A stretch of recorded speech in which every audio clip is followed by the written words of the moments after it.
दोस्तों, आज मैं आप सभी को एक कहानी सुनाने जा रहा हूँ। इस कहानी को सुनने के बाद आपको बहुत सारे गलतियों पे पछतावा होगा। आपको बहुत सारी ऐसी बातें याद आएगी जो आपने जाने अनजाने में उस मौके को गंवा दिया होगा। आप जब ये कहानी को पूरे गौर से सुनिएगा तो आपको पता चलेगा कि हम लोग कैसे अपने मौके को गंवा देते हैं। दोस्तों, एक बार की बात है, किसी एक गांव में बहुत ही प्राचीन मंदिर हुआ करता था।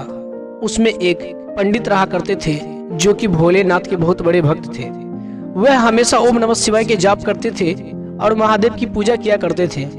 सब लोग उसे बहुत ही बड़े भक्त मानते थे और सब लोग आके उस मंदिर में पूजा भी करते थे। परंतु बाबा उस मंदिर से और कहीं नहीं जाता था। वहीं पे वो रहता था, वहीं पे सोता था, वहीं पे खाता था, पीता था और हमेशा ओम नमः शिवाय की जाप करता था और सुबह शाम एकदम भजन में मगन हो जाता था।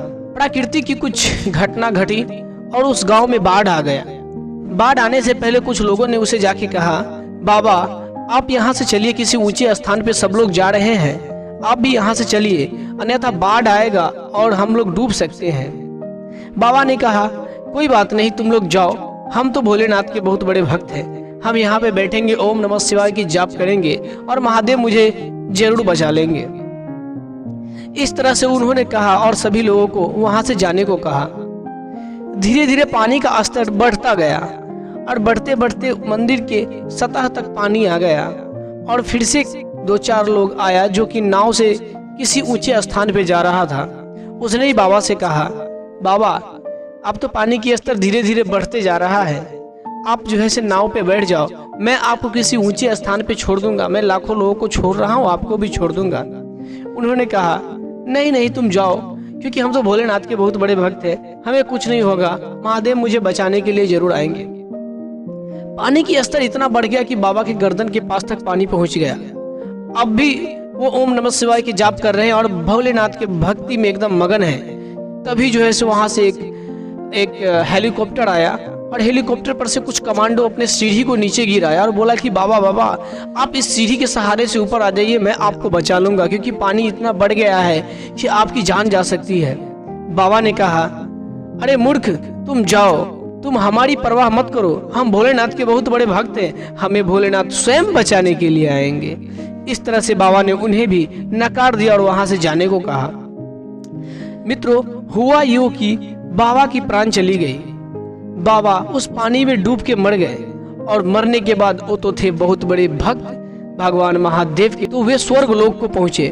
स्वर्ग में जब पहुंचे तो वहां पे बैठे हुए थे और भोलेनाथ ध्यान में मगन थे। जब भोलेनाथ ध्यान से बाहर आए तो उन्होंने बाबा से पूछा, अरे भक्त तुम इतना उदास क्यों हो, क्या हुआ?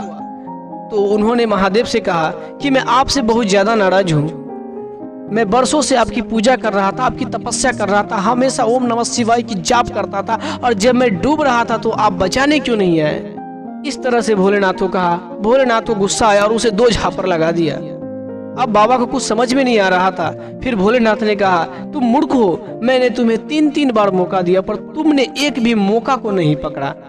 बाबा ने कहा, कैसे? फिर भोलेनाथ ने कहा, सबसे पहले जो गांव वाले के रूप में मैंने भेजा था उसे कोई और नहीं, मैंने ही भेजा था। दूसरी बार जो नाव वाले के रूप में 4 लोग गया था उसे भी किसी और ने नहीं, मैंने ही भेजा था। और तीसरी बार जो प्लेन के सहारा से जो तुम्हें बचाने के लिए आया था वो भी और कोई नहीं, उसे भी मैंने ही भेजा था। मैंने तो तुम्हें 3 बार बचाने की कोशिश की पर तुमने एक बार भी इस मौका का फायदा नहीं उठाया। तब इसे कुछ समझ में आया। तो दोस्तों, हम आपको बता दें, इसी तरह हम लोगों के जीवन में लाखों रुपया नहीं दे सकते पर लाखों रुपया कमाने का मौका जरूर दे सकते हैं।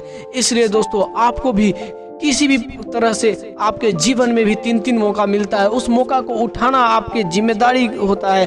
आपको रिस्क लेना पड़ता है। किसी भी चीज को करने के लिए आपको पूरे तन मन दिल से तैयार होना पड़ता है। जब तक आप तैयार नहीं होइएगा, जब तक आप रिस्क नहीं लीजिएगा, जब तक आप स्वयं अपने लक्ष्य के पाने के लिए नहीं भागिएगा तो भगवान आपको लाखों रुपया दे नहीं सकते, बस लाखों रुपया कमाने का मौका जरूर दे सकते हैं। तो दोस्तों, धन्यवाद। आपको ये कहानी कैसा लगा हमें कमेंट में जरूर बताएं और इस तरह के मौके को पकड़े और अपने लाइफ में कुछ बड़ा करें।